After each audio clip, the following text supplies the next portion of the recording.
¿Qué pasaría si te dijera que en un sótano universitario, estudiantes normales se convirtieron en sádicos torturadores en menos de 48 horas? ¿Que un científico enseñó a un bebé a sentir pánico con solo ver un conejo de peluche y luego lo abandonó a su suerte? ¿O que la vida de dos gemelos fue destruida para siempre por la arrogancia de un doctor que quería jugar a ser Dios? Esto no es el guión de una película de terror. Son los archivos reales de experimentos psicológicos que prometían desvelar los secretos de nuestra mente, pero que en su lugar desataron nuestros demonios más oscuros. Hoy en Leyendas Mundiales abrimos los expedientes de los 5 casos que cruzaron la línea y que salieron terriblemente mal.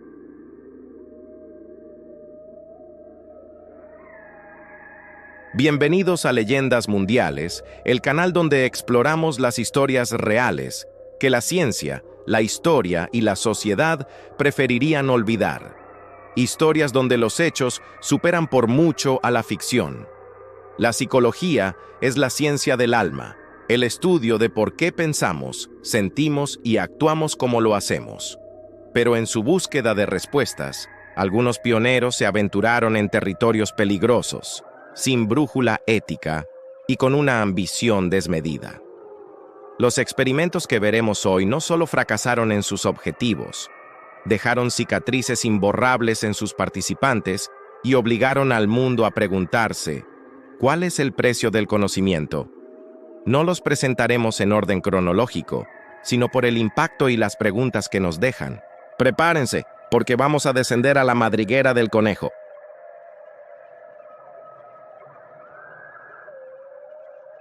Nuestro primer caso no involucra electroshocks ni prisiones falsas, sino algo mucho más sutil y quizás más cruel: el poder de las palabras. Estamos en 1939, en la Universidad de Iowa. Una psicóloga llamada Mary Tudor, bajo la supervisión del influyente Wendell Johnson, se propuso responder una pregunta simple: ¿el tartamudeo es genético o se aprende?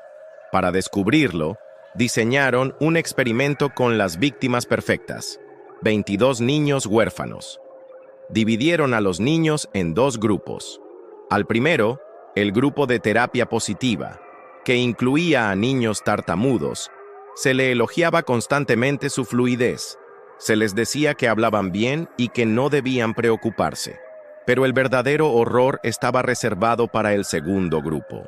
Este grupo estaba formado por niños que hablaban perfectamente, y la terapia de Tudor consistía en destrozar su confianza. Sesión tras sesión, les decía cosas como: hablas mal, no hables a menos que puedas hacerlo bien, la gente te va a señalar porque eres tartamudo. Les inculcaron la idea de que tenían un defecto que no existía. El resultado fue devastador. Los niños que hablaban con normalidad empezaron a mostrar una ansiedad extrema al hablar. Se volvieron retraídos, se negaban a participar en clase, se tapaban la boca con las manos. Desarrollaron los mismos comportamientos de un tartamudo severo, no por un defecto físico, sino por pura sugestión psicológica. Habían creado el monstruo que pretendían estudiar. El experimento fue tan cruel y sus resultados tan condenatorios que Wendell Johnson y Mary Tudor decidieron ocultarlo. Lo enterraron en los archivos de la universidad, temiendo la ruina de sus carreras. El estudio fue apodado por sus propios colegas como el estudio monstruo. Durante más de 60 años, el secreto se mantuvo. No fue hasta 2001 que un periodista de investigación destapó la historia. Varios de los huérfanos, ya ancianos, demandaron al estado de Iowa. Recordaban perfectamente cómo aquella terapia les había marcado de por vida, generando problemas de autoestima y comunicación que nunca superaron. En 2007, el estado les pagó casi $1 millón en compensación, no por el dinero, sino como un reconocimiento tardío del abuso que sufrieron en nombre de una ciencia sin conciencia. Este caso nos enseña que las heridas más profundas no siempre son las visibles.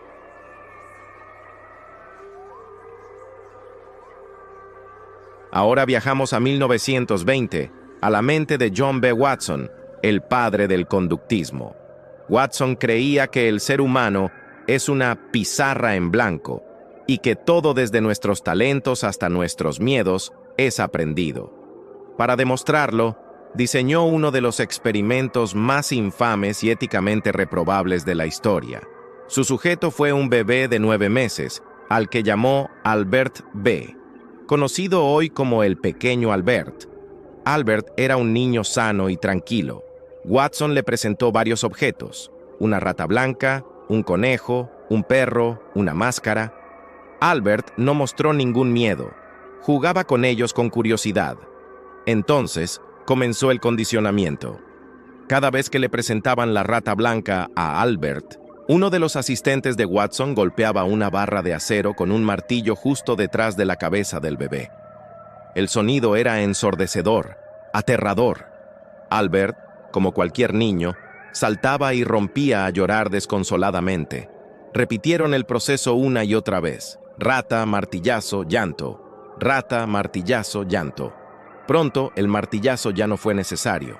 Con solo ver la rata blanca, el pequeño Albert entraba en pánico. Lloraba, intentaba gatear para alejarse. Watson había logrado su objetivo. Había instalado una fobia en un cerebro infantil. Pero no se detuvo ahí. Descubrió que el miedo se había generalizado. Albert ahora lloraba no solo al ver la rata, sino también al ver el conejo, el perro, un abrigo de piel e incluso una máscara de Santa Claus con barba blanca. Cualquier cosa blanca y peluda desataba en él el mismo terror condicionado. Y aquí viene la parte más terrible. ¿Qué hizo Watson después de traumatizar deliberadamente a un bebé? Nada.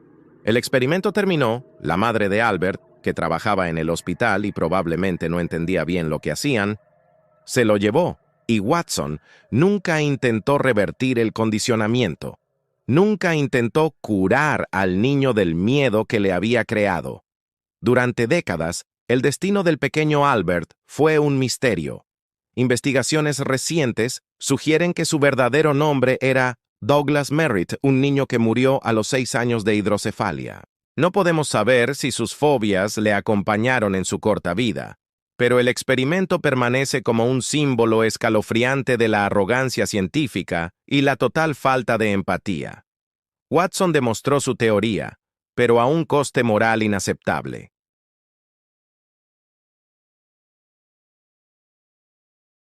Imagínese en esta situación.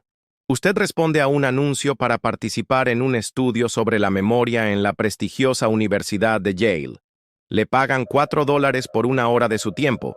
En el laboratorio conoce a otro participante, un hombre afable de unos 50 años y a un científico con una bata blanca de aspecto autoritario. El científico explica que el estudio probará si el castigo ayuda al aprendizaje. Se sortea quién será el maestro y quién el alumno. A usted le toca ser el maestro. El alumno es llevado a una habitación contigua y atado a una silla con electrodos. Usted se sienta frente a un generador de descargas eléctricas. Hay 30 interruptores, desde 15 voltios, choque ligero, hasta 450 voltios, XXX, peligro, choque severo. Su tarea es leer pares de palabras al alumno. Si él se equivoca, usted debe administrarle una descarga, aumentando el voltaje con cada error. Comienza el experimento. 75 voltios. El alumno emite un quejido. 120 voltios. Grita que le duele. 150 voltios. Clama. Sáquenme de aquí. Me niego a continuar. Mi corazón me molesta. Usted duda. Mira al científico. Él, con calma y firmeza, le dice: por favor, continúe. Usted sigue. Los gritos se vuelven alaridos de agonía. A los 330 voltios se escucha un silencio sepulcral desde la otra habitación. El alumno ya no responde. Aún así, el científico insiste. La ausencia de respuesta debe ser tratada como una respuesta incorrecta. El experimento requiere que usted continúe. ¿Qué haría usted? ¿Hasta dónde llegaría? Este fue el escenario que Stanley Milgram diseñó en 1961. Quería entender cómo personas ordinarias pudieron cometer las atrocidades del Holocausto. ¿Eran los nazis monstruos diferentes a nosotros? ¿O todos tenemos la capacidad de obedecer órdenes crueles? La buena noticia: el alumno era un actor y las descargas eran falsas. La mala noticia: los maestros no lo sabían. Antes del experimento, Milgram encuestó a psiquiatras. Predijeron que solo un 1% de la población, los más sádicos, llegarían hasta los 450 voltios. Estaban equivocados. El 65% de los participantes, 2 de cada 3 personas comunes y corrientes, siguieron las órdenes hasta el final. Administraron la descarga máxima de 450 voltios a un hombre que creían inconsciente o posiblemente muerto. Lo hicieron sudando, temblando, riendo nerviosamente, suplicando al científico que los dejara parar, pero obedecieron. El experimento fue un éxito científico y un desastre humano. Los participantes sufrieron una angustia extrema. Se enfrentaron a una verdad terrible sobre sí mismos, que eran capaces de infligir un dolor terrible a un inocente, simplemente porque una figura de autoridad se lo ordenaba. Muchos necesitaron terapia después. Milgram nos mostró un espejo aterrador. El mal no siempre lleva cuernos y tridente. A veces, solo lleva una bata de laboratorio y dice con voz calmada: el experimento requiere que usted continúe.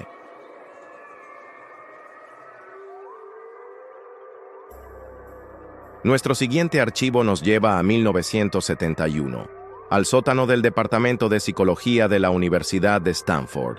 El psicólogo Philip Zimbardo quería saber qué pasa cuando pones a gente buena en una situación malvada.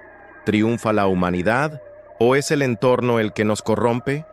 Reclutó a 24 estudiantes universitarios varones, todos ellos evaluados como psicológicamente estables y saludables. Los dividió al azar en 2 grupos: prisioneros y guardias. El sótano fue transformado en una prisión improvisada. A los prisioneros se les arrestó por sorpresa en sus casas, con coches de policía reales. Les ficharon, les desnudaron, les rociaron con un spray desinfectante y les vistieron con batas sin ropa interior, con un número de identificación y una cadena en el tobillo. El objetivo era deshumanizarlos. A los guardias se les dio uniformes caqui, porras y gafas de sol de espejo para evitar el contacto visual. Zimbardo les dio una sola instrucción: mantener el orden sin usar la violencia física. Él mismo asumió el papel de superintendente de la prisión. El experimento estaba planeado para durar 2 semanas. No duró ni 6 días. Lo que ocurrió fue una espiral de sadismo y sumisión que sorprendió a todos. En el segundo día, los prisioneros se rebelaron. Los guardias aplastaron la rebelión con extintores, les quitaron las camas y los obligaron a hacer flexiones como castigo, a veces con un guardia pisándoles la espalda. Los guardias, estudiantes normales y pacíficos días antes, se transformaron. Inventaron castigos humillantes. Obligaban a los prisioneros a limpiar retretes con las manos desnudas. Les despertaban en mitad de la noche para recuentos interminables. Encerraban a los disidentes en el hoyo, un armario oscuro. Los prisioneros se quebraron, sufrieron crisis nerviosas, llantos incontrolables, ansiedad aguda y depresión. Se interiorizó tanto su papel que empezaron a referirse a sí mismos por su número, no por su nombre. Zimbardo, el científico, también perdió la perspectiva. Estaba tan inmerso en su rol de superintendente que no vio el abuso evidente que estaba ocurriendo bajo su supervisión. El experimento fue detenido abruptamente gracias a una persona externa, Christina Maslach, una estudiante de posgrado y novia de Zimbardo en ese momento.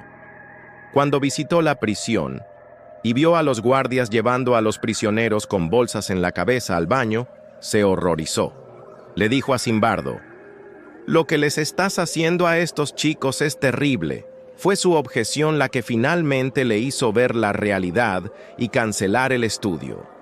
El experimento de la prisión de Stanford se convirtió en un ejemplo clásico del poder de la situación sobre el individuo. Sin embargo, en años recientes han surgido críticas. Se ha revelado que Zimbardo pudo haber instruido a los guardias para que fueran más duros, lo que cuestiona si el sadismo fue espontáneo. Sea como fuere, el resultado es el mismo. Un grupo de jóvenes sanos fueron traumatizados en un experimento que se salió de control, demostrando lo delgada que es la línea que separa al ciudadano común del monstruo y al científico del carcelero.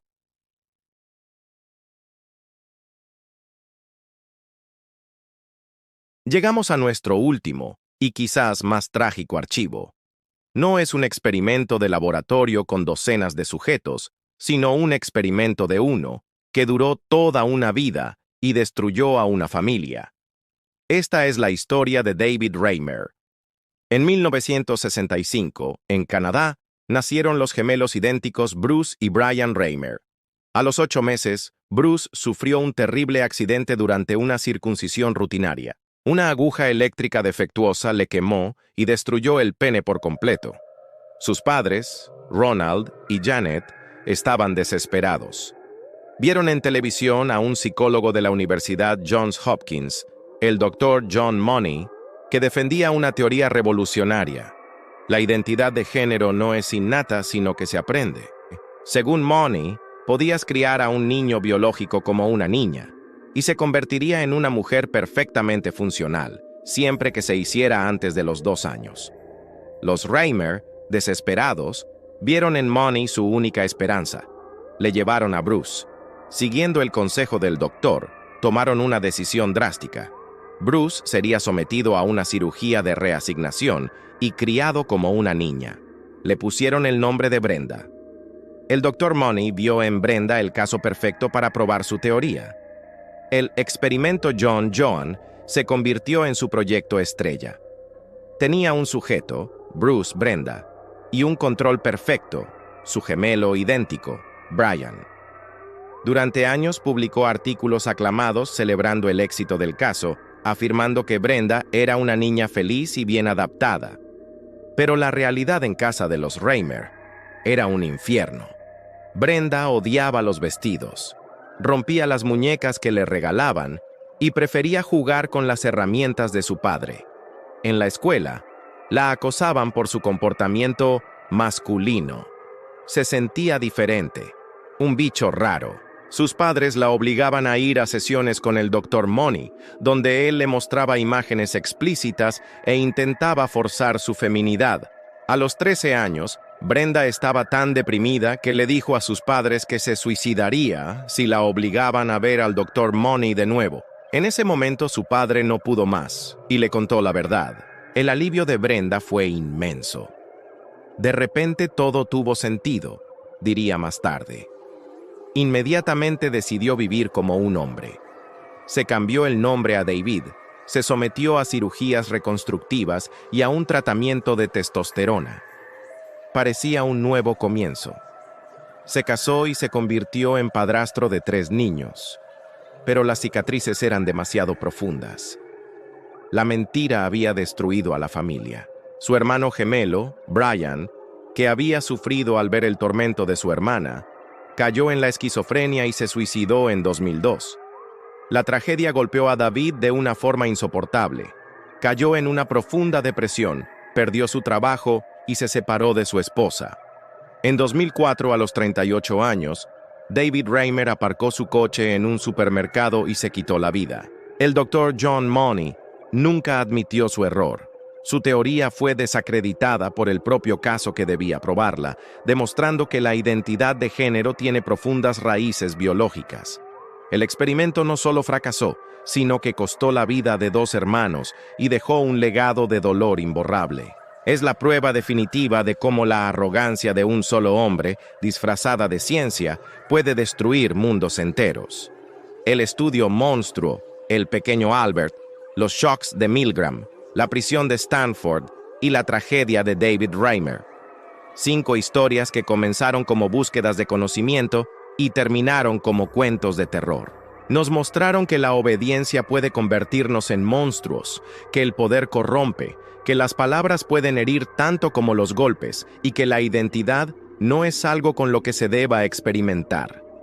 Gracias a estos desastres, hoy existen comités de ética estrictos que protegen a los participantes en cualquier investigación.